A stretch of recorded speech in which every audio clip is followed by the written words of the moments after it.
चाहता हूँ, ये जाति जनगणना वाली बात हो जाए। ये जो फॉर्मेट आया था सेंसस का, उसमें कि पूछा जाएगा जाति का सवाल, तो उसमें अब कांग्रेस और सपा दोनों ने ये कहना शुरू कर दिया है कि अच्छी नियत से जाति जनगणना नहीं कराई जा रही है।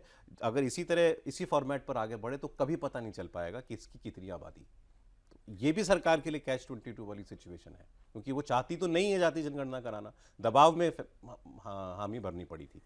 बिल्कुल, पहले तो केंद्र सरकार का निर्णय था कि जातिगत जनगणना नहीं होगी, लेकिन बाद में सरकार को लगा कि विपक्ष इसको एक राजनीतिक रंग देगा और सरकार को उसका खामियाजा भुगतना पड़ेगा, तो सरकार ने तय किया।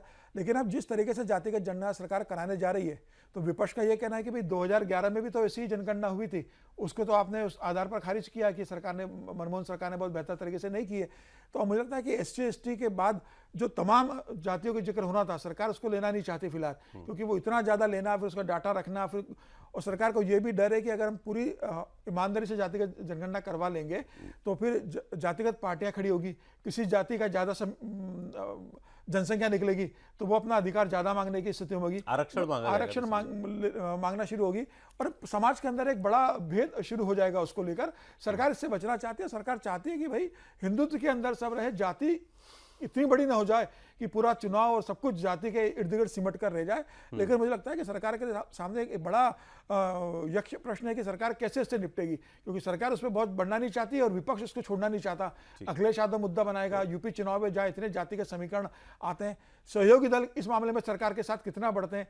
सहयोगी दल भी चाहेंगे कि जातिगत जनगणना हो जिससे उनको भी और राजनीतिक ताकत मिले, भारतीय जनता पार्टी के साथ सीटों पर वो ज्यादा मोलभाव कर सके।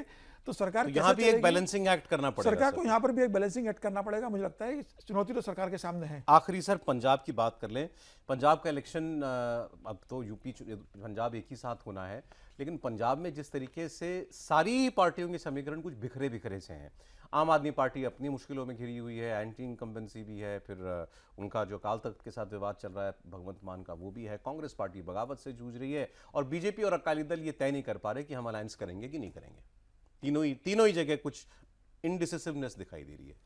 लेकिन मुझे लगता है अगर तीनों पार्टी का राजनीतिक भविष्य और राजनीतिक तैयारी अगर पंजाब को लेकर देखें, चाहे वो आम आदमी पार्टी हो जो सरकार में है, कांग्रेस जो सरकार में आने की वापसी की कोशिश कर रही है और भारतीय जनता पार्टी जो पहली बार पंजाब में सरकार बनाने के लिए तैयारी कर रही है, मुझे लगता है सबसे बेहतर अभी मुझे लगता है कि भारतीय जनता पार्टी का वहाँ संगठन नजर आ रहा है।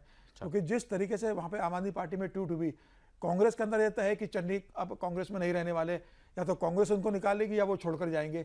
इस स्थिति में कांग्रेस पहुंच गई है। तो मुझे लग रहा है कि दलित वोट बड़ा कांग्रेस से टूटने वाला है। आम आदमी पार्टी अपने आंतरिक संघर्ष से वहां पर जिस तरीके से जूझ रही है, जिस तरीके से अकाल तख्त के साथ उनका जो मामला हुआ है मुख्यमंत्री को लेकर और लॉ को लेकर, वो अलग मामला बना हुआ है। पार्टी के अंदर भी बड़ा मतभेद बना हुआ है। तो इस समय भारतीय जनता पार्टी जिस तरीके से वहाँ संगठन जमीनी स्तर पर काम कर रहा है, भारतीय जनता पार्टी मुझे एक सबसे बेहतर विकल्प इस समय सरप्राइजिंग है। लेकिन ये निश्चित रूप से संदीप पाठक जिस तरीके से पंजाब को लगातार देखते रहे, उन्होंने भारतीय जनता पार्टी को जो भी प्रेजेंटेशन दिया है पंजाब को लेकर, बहुत अच्छा प्रेजेंटेशन दिया। उन्होंने बताया कि किस फोकस में भारतीय जनता पार्टी, सबसे की प्लेयर संदीप पाठक उभरेंगे इसमें, वही है इस समय। क्योंकि पंजाब लंबे समय तक आम आदमी पार्टी के लिए वो देखते रहे, उन्हें एक एक विधानसभा सीट की जानकारी है और भारतीय जनता पार्टी ने भी राष्ट्रीय सचिव बनाया है। और मुझे लगता है कि निश्चित रूप से पंजाब में बड़ी भूमिका। अलायंस हो रहा है कि नहीं हो रहा अकालियों के साथ?